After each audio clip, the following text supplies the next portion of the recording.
tá a bá parí wá sí gbogbo àwọn afáwọn alágbádùn àmọ́ ẹ dákun ẹ já àwọn tá a jà sí pósítọ̀ kọ́kọ́ ṣe tiẹ̀ náà ẹ má bínú o ẹ dákun mo bẹ̀ lórúkọ Ọlọ́run ẹ dákun. ọtí gbọ́ bá wọn. ó lè kàn wọ́n náà ìjọ tá a sílé. ìjọ tá a sílé. ṣé òfò wà mí jọ yẹn. wọ́n wà ń bì. alẹ́ wọn tó sọ̀rọ̀. alẹ́ pátápátá. torí pa yàn sí pósítà àwọn òde bínú. kódà gan àtúbà àwọn àtàlù dúró padà bá mi dé mc lójú àgbẹ̀ nítorí ìfẹ́ tó tọ̀ láàrin wa. ìfẹ́ ni. wọ́n padà bọ́ fìlà ni. gbogbo èèyàn tẹ̀lé mi máa ń wò mo máa ń sọ́ọ́dí èèyàn. sọ́ọ́dí rẹ. tó jẹ́ ń pè wọ́n lónìí nù. tọ̀. wàláì mi gbogbo tó ń ṣe lónìí mo rí ọ ẹ tó yẹ lọ mo mọ̀. gbogbo bá ṣe ń ṣe àárín o. lọ́dún yìí bounce sọ tí mo wí lọ́dún yìí. lọ́dún yìí. Amiru Shabaab ti lọ Mẹ́kà lọ́dún tó lọ. Amiru Shabaab wọ́n ti lọ Mẹ́kà nínú lọ́dún tó lọ. ọdún alákọ̀ọ́kọ́ ọdún tó tẹ̀lé. ọdún tó tẹ̀lé. Aljamali lọ. lọ́dún yìí. màá mú Raodotul Kalaam lọ.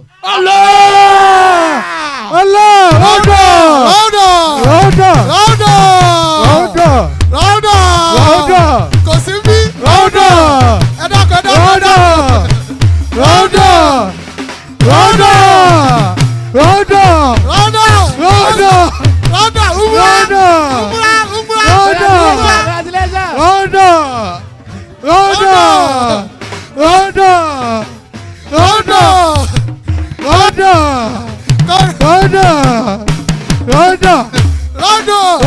Raodotul Kalaam.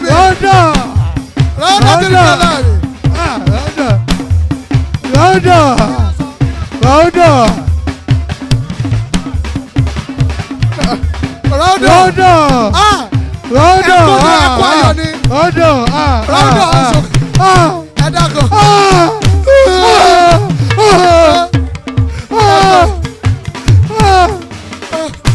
ẹkún ayọ̀ ni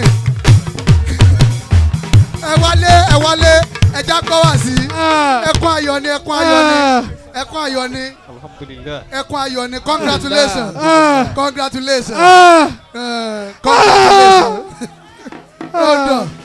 Rauda.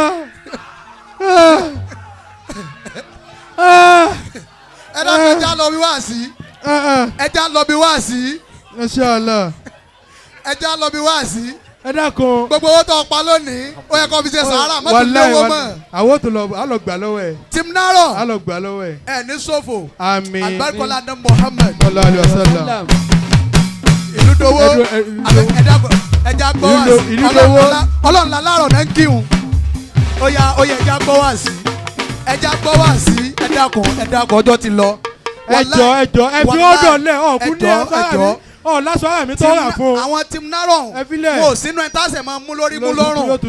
wàláyì gbogbo ètò bí wọ́n ti máa ń ṣe sáwọn àlùfáà dáadáa náà ni wọ́n máa ń ṣe ìlú dowó ẹ fọkàn balẹ̀. ẹ ní parẹ́. Team Naro ọlọ́run ní tún yín ká. àmín. ẹ dákun ẹja gbádùn Mọ̀lánà Amiru Jesh owó àdúrà wa mọ̀ pé lódìdí náà ni bá a ṣe máa ń gbà. October wà àmọ̀ pẹ́yìn ni alájí òràn wa torí wọ́n wà l'Abuja ẹ dákun. Mọ̀lánà Adra. ẹ dákun.